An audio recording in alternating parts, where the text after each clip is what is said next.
안녕하십니까. JTV 전용뉴스입니다. 뿌리 기업은 제조업의 바탕이 되기 때문에 산업 발전에는 반드시 필요한데요.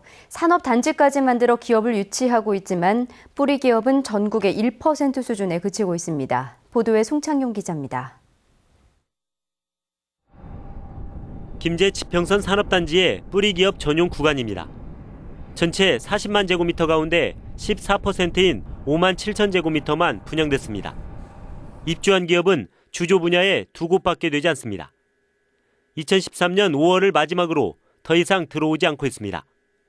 김제시는 뿌리 기업 유치가 되지 않자 일반 기업으로 범위를 넓혀 기업을 유치하고 있습니다. 계획은 했는데 유치를 하다 보니까 그게 좀 잘 안 될 것 같으니까 이제 다른 기업도 이렇게 받는 거죠, 쉽게. 지평선 산업단지에는 한국생산기술연구원이 뿌리기술 지원센터까지 개설해 뿌리 기업을 지원하고 있지만 기업 유치로 이어지지 못하고 있습니다. 전문가들은 연구개발보다는 기업에게 실질적인 도움이 되는 시제품 생산 설비 쪽에 지원이 집중돼야 한다고 보고 있습니다. 뿌리 기업을 뒷받침하는 인력이 부족하기 때문에 인력 양성의 필요성도 지적하고 있습니다. 기업들이 입주를 하면 공동으로 시제품을 생산을 할 수 있는 트라이아웃 센터의 구축이 가장 먼저 필요하고요. 두 번째로는 이제 인력 양성입니다.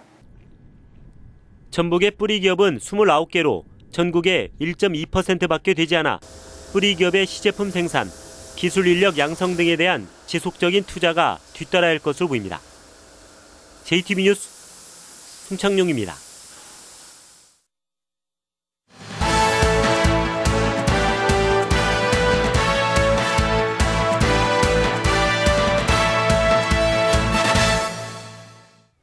JTB 전주방송과 전북 선관위가 정책 선거를 유도하기 위해 준비한 기획보도 금배제 조건입니다. 20대 국회는 국민의 정치 불신으로 이어지는 막말과 갑질이 더 이상 발을 붙이지 못하도록 해야 합니다. 정원익 기자의 보도입니다. 새누리당 윤상현 의원은 지난달 살생부 파문이 보도되자 지인과의 통화 과정에서 김무성 대표에 대해 막말을 쏟아냈습니다.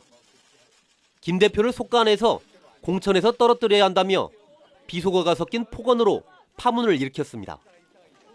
더불어민주당 노영민 의원은 지난해 의원실에 카드 단말기까지 놓고 자신의 책을 팔았다가 갑질 논란에 휩싸였습니다.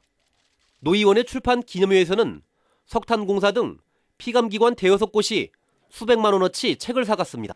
관행적으로 그간 다른 의원실도 출판 기념회 행사 때 카드 단말기를 출판사 명의 카드 단말기를 많이 활용했습니다. 국회의원의 상대를 가리지 않는 막말과 지위를 남용한 갑질은 유권자들의 정치 불신으로 이어집니다. 또 충실한 입법부의 기능을 하기보다는 사회적 혼란의 중심이 되는 경우가 적지 않습니다. 국민을 위해서 봉사해야 될 의원들이 그들의 우월적 주의를 이용해서 갑질을 하거나 그 이득을 챙기려 하는 것들은 유권자들이 반드시 심판해야 되고 19대 국회 윤리특위에 막말과 품위 위반 등으로 접수된 징계안은 41건에 이릅니다. 하지만 제19 감싸기와 온정주의에 사로잡힌 윤리특위 역시 단 한 건만 징계 처리하는 데 그쳤습니다. 정치 불신과 혐오증을 깊어지게 하는 막말과 갑질은 20대 국회에서 반드시 사라져야 할 필수 조건입니다. JTB 뉴스 정원익입니다. 전라북도가 한옥마을 일대를 관광특구로 지정하는 방안을 추진하고 있습니다. 하지만 전주시는 정체성 훼손 등을 우려하며 신중한 입장을 보이고 있습니다. 권대선 기자입니다. 전라북도는 지난해 말 전주시에 한옥마을의 관광특구 타당성 검토를 요청했습니다. 타당성 검토를 거쳐 전주시가 신청하면 내년쯤 관광특구로 지정할 계획입니다.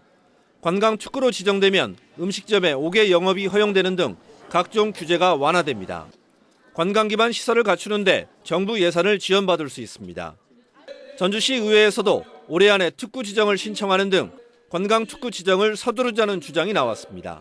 관광산업 발달과 지역소득 증대, 고용 증대 지역 내 관광산업과 관련된 연관산업이 발달할 수 있을 것입니다. 전주시는 심사숙고할 사안이라며 유보적인 입장입니다. 관광특구 지정에 따른 규제 완화가 상업화와 난개발을 더욱 부추길 우려가 있다는 겁니다. 관광특구 지정은 매우 신중하게 판단해야 될 것으로 사료됩니다. 전통문화 원형 보존을 통한 전주의 전통성과 정체성 확립을 하려는 전주 전통문화 도시 조성 사업과 상충되는 부분이 있어서 전주시는 한옥마을에 지나친 상업화가 문제가 되자 규제를 강화하려 하고 있습니다. 이런 가운데 규제 완화를 위한 관광특구 추진 여부를 두고 적지 않은 논란이 일 것으로 보입니다. JTB 뉴스 권대성입니다.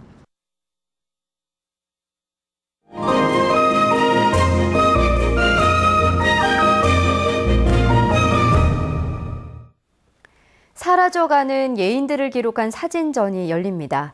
전주를 찾은 로맨틱 코미디 연극과 군산에서 열리는 피아니스트의 공연 소식도 준비했습니다. 문화가 소식 하원우 기자입니다. 흐드러지게 피어난 봄꽃 사이로 수줍은 춤사위를 선보입니다. 군산곤벌의 마지막 얘기이자 민살풀이 춤의 대가 장금도 선생은 걷는 것은 두려워도 춤추는 것은 두렵지 않다고 말합니다. 한량춤의 고수 고 문장원 선생은 지팡이를 든 채 춤을 추듯 뜨락을 걷습니다. 다큐멘터리 사진작가 이한구 씨는 7년간 우리 땅의 예인들을 찾아 사진으로 담았습니다. 로맨틱 코미디 연극 애정빙자 사기극이 전주 무대에 오릅니다. 6년간 사귀다 헤어진 남자친구를 되찾기 위해 벌이는 여자 주인공의 엉뚱한 고군분투를 코믹하게 그렸습니다. 2012년 대학로에서 첫 선을 보인 작품으로 탄탄한 에피소드가 극의 재미를 더합니다. 저희 공연에는 많은 에피소드와 재미있는 장면들이 많은데요. 관객분들이 보시기에 많은 공감과 많은 웃음을 느끼실 수 있으실 겁니다. 대한민국 음악상을 수상한 군산 출신의 이봉기 피아니스트와 독일의 에른스트 놀팅하우프가 연주회를 갖습니다. 두 피아니스트는 이번 공연에서 베토벤 피아노 소나타 8번 비창과 쇼팽의 발라드 1번 등 우리 귀에 익숙한 아름다운 선율을 선사합니다. 섬진강 화가로 알려진 송만규 화백이 섬진강의 들꽃을 그림과 글로 담아냈습니다. 대망초, 애기똥풀, 페랭이 등 섬진강 물줄기를 따라 피어나는 200여 종의 들꽃과 여기에 얽힌 추억을 담백하게 엮었습니다. JTB 뉴스 하원호입니다. 전북 창조경제혁신센터가 청년 일자리를 연결하는 고용존을 설치했습니다.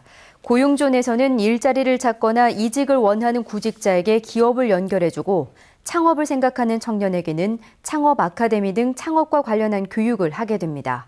전북 창조경제혁신센터는 중소기업청 등 9개 기관과 협약식을 갖고 전역을 앞둔 장교와 부사관의 취업, 창업을 지원하기로 했습니다. 군산해양경비안전서는 무면허로 김양식장을 운영한 혐의로 59살 박모 씨를 불구속 입건했습니다. 박 씨는 지난해 9월부터 최근까지 군산시 옥도면 장자도 인근 해상에서 무면허로 2,500제곱미터 규모의 김양식장을 운영하고 사용이 금지된 공업용 염산을 써온 혐의입니다. 전북은 오늘 오후까지 정읍과 고창이 18.5mm, 전주 9mm 등의 비가 내렸습니다. 주말인 내일은 대체로 맑겠습니다. 아침 최저기온은 4도에서 7도, 낮 최고기온은 13도에서 17도로 오늘과 비슷하겠습니다. 절기상 춘분인 모레도 맑은 날씨 속에 낮 기온이 17도까지 오르겠습니다. 내일 해상에는 짙은 안개가 끼고 바다의 물결은 1에서 2.5m로 일겠습니다. 전주기상지청은 당분간 대체로 맑고 일교차가 10도 이상 벌어질 것으로 내다봤습니다. 이상으로 JTB 저녁 뉴스를 마칩니다. 고맙습니다.